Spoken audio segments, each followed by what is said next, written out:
Alright guys, today I want to talk about this book, Company of One by Paul Jarvis.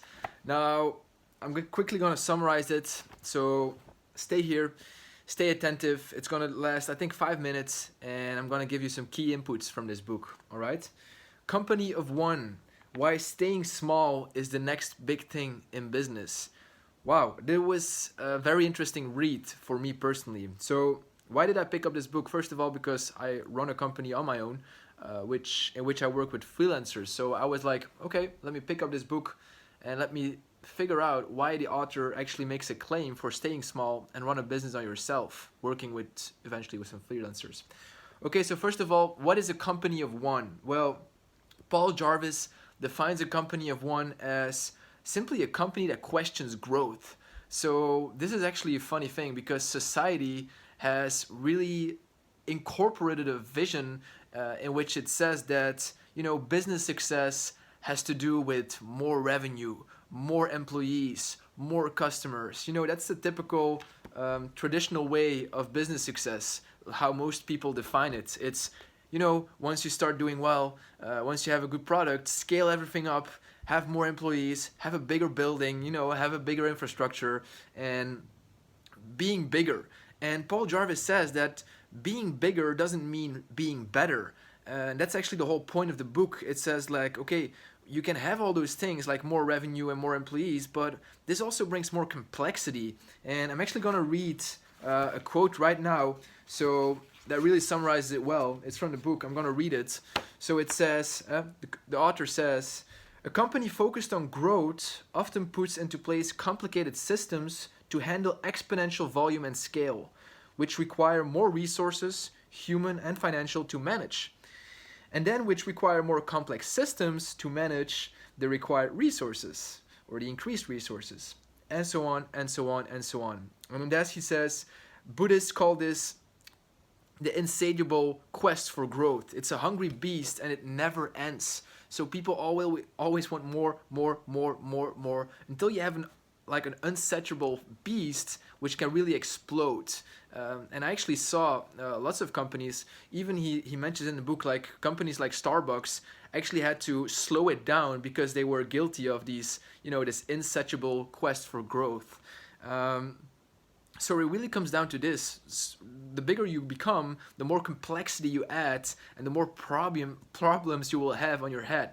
And to be honest, it's not a really fun life to live when you have all these problems, because you not only have to manage your clients, you also have to manage your building, your infrastructure. You have to manage your bookkeeping, your accounting. You have to manage your employees. So you have to manage a lot of things when you become bigger.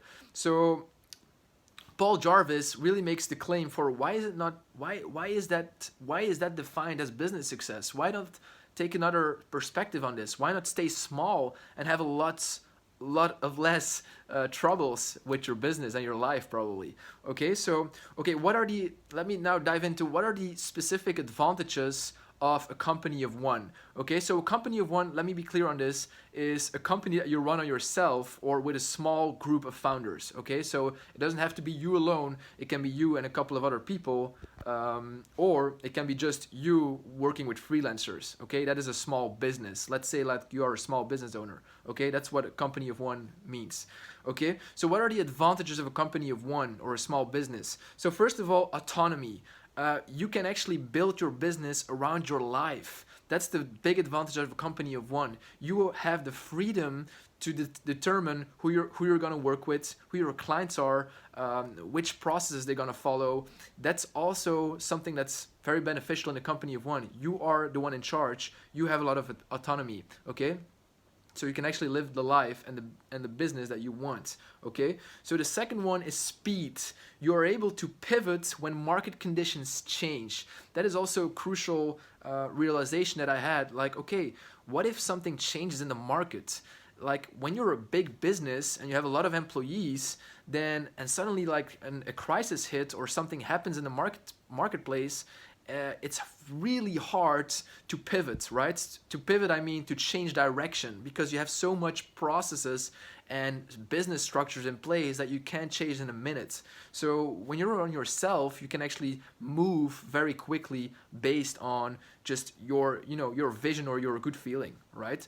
That's the second one. The third advantage of running a company of one is simplicity. You actually have only the processes, the simple rules, processes, and solutions that you have in your mind. Okay, so you don't have to like go very complex. It's a simple. It's just a simple business. Okay, so it's your rules, your conditions, and your clients and your solutions. Okay, so it's a simple thing to manage. Okay, and then the fourth one, and that's actually the most important one for me, is customized and personal service. That's the biggest advantage when running a company of one.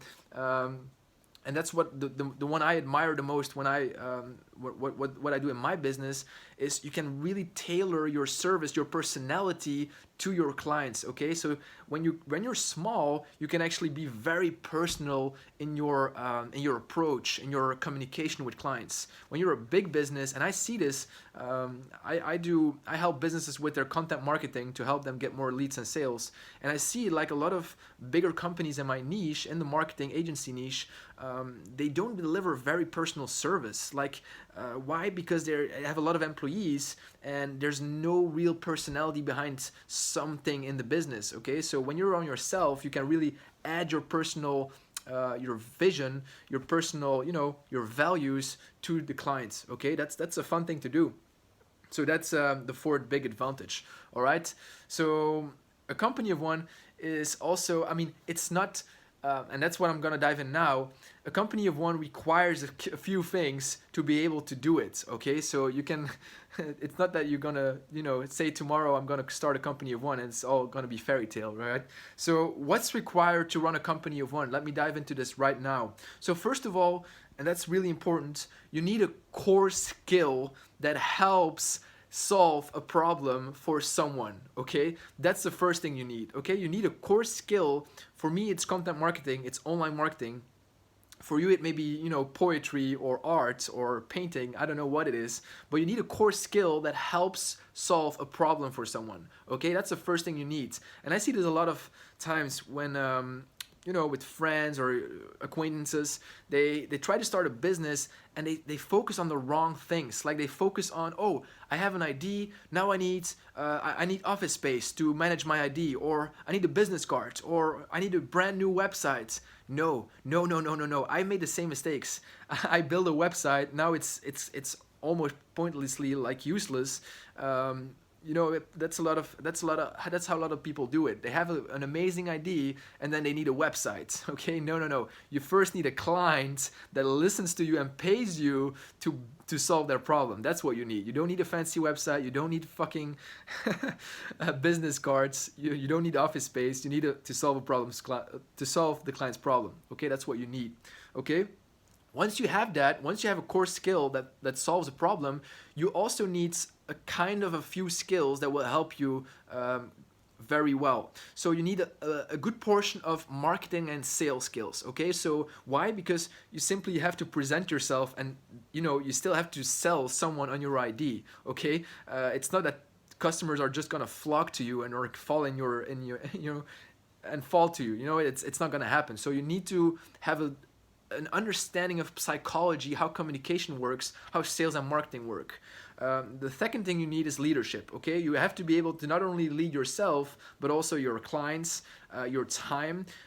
You need a sense of management and leadership skills. Okay, and also you need, of course, some bookkeeping skills, because you will have to do the books on yourself initially, and then you can work with an accounting like an accounting person or a bookkeeper. But you need to have a sense, or at least you have to have a sense of bookkeeping, how it works. So you might want to study that a bit as well. Okay, so that's what you actually need to have to start a company of one. And you also, and that's also something important, you need focus. Because when you're on yourself, it's very hard to, or actually very easy to be distracted by other things, because most of the time when you start on yourself, You have a lot of you time, and you have to be very focused and very clear on what you want to accomplish and stick to it. You have to be a time manager to actually do the things you want to do. Okay, so that's also something you need. You need focus. You need a clear sense of vision, of purpose. Where do you want to go? What do you want to do? And then you can actually deliver it. All right. I'm already talking 10 minutes, so I'm gonna finish this. But remember this. That's also a quote from the book.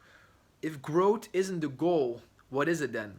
That's a question some people, some of you might ask. Like, if growth isn't the goal, like, what am I working for? Well, that's the wrong question. The author says it. It's the wrong question. The question is, how do you want to live your life? Okay, so we have this wrong notion of growth, and it's ego driven. Like, it's really ego driven. The author says that in the book. Like, okay, when someone asks us, like, okay, what do you do? Oh, I run this company. The second question you get is, how big is it? Societal pressure. Like, okay, how big is your company? How well are you doing in life? The ego wants growth. It's not the good question. The question is, how do you want to live your life? That's the question you have to ask yourself. And then you can build a business model, a system in which you are able to live that life.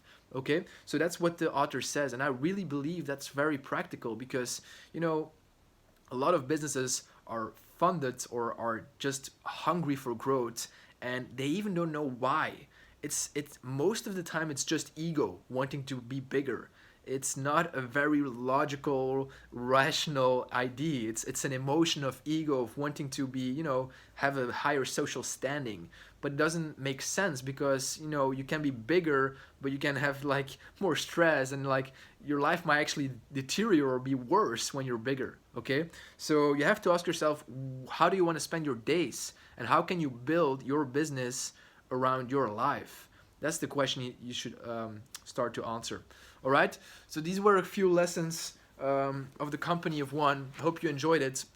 If you want to read it, I will put the link in the description. So anyway, I hope you enjoyed it. Go read it if you want. It's a good book. I had some really good epiphanies reading this. And yeah, talk soon. Cheers.